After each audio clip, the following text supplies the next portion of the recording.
नमस्कार शेतकरी मित्रांनो, आपल्या चॅनलवर तुमचं मनापासून स्वागत आहे। आजच्या व्हिडिओमध्ये आपण ॲडव्हांटा 756 या मक्याच्या वाणाबद्दल संपूर्ण माहिती जाणून घेणार आहोत। सध्या बाजारात या वाणाची चर्चा मोठ्या प्रमाणात होत आहे।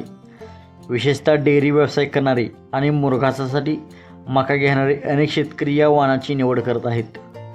पण हा मका नेमका कसा आहे, याची वैशिष्ट्ये काय आहेत, कोणत्या शेतकऱ्यासाठी हा योग्य ठरू शकतो, याच विषयावर आपण सविस्तर चर्चा करणार आहोत।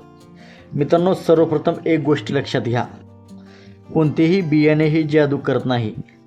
बाजारात कितीही मोठी जाहिरात असली तरी चांगले उत्पादन मिळवण्यासाठी योग्य जमीन, योग्य पाणी, संतुलित खत व्यवस्थापन आणि वेळेवर पीक संरक्षण करणे तितकेच महत्त्वाचे असते। आता ॲडव्हांटा 756 बद्दल बोलायचे झाले तर हा एक हायब्रिड मक्याचा वाण आहे। विशेषतः मुरघासासाठी याची निवड अनेक शेतकरी करतात, कारण या वाणाची वाढ जोमदार होते आणि भरपूर हिरवा बायोमास तयार होण्याची क्षमता असते। या वाणाचे झाड मध्यम ते उंच वाढते, खोड मजबूत असते आणि पानांची संख्या चांगली असल्यामुळे हिरवा चारा भरपूर मिळू शकतो। म्हणूनच डेअरी व्यवसाय करणाऱ्या शेतकऱ्यांमध्ये या वाणाची मागणी वाढताना दिसते।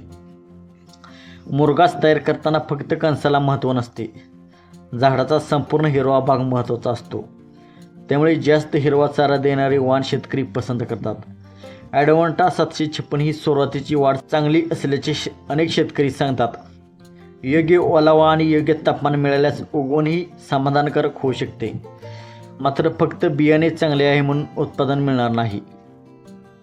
पेरणी योग्य वेळेत झाली पाहिजे, जमिनीत पुरेसा ओलावा असला पाहिजे, वेळेवर खत दिले पाहिजे, तण नियंत्रण केले पाहिजे आणि किडी रोगावर लक्ष ठेवले पाहिजे। तेव्हाच या वाणाची खरी क्षमता दिसून येते।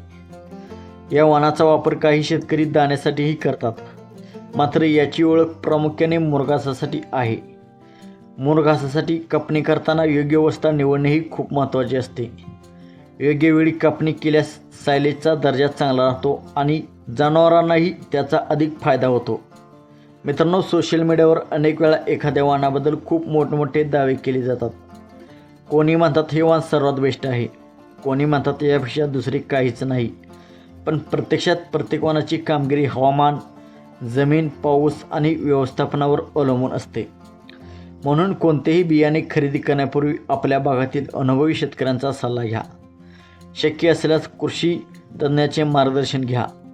व्हिडिओ संपण्यापूर्वी एक प्रश्न, तुमच्या भागात ॲडव्हांटा 756 लावला आहे का?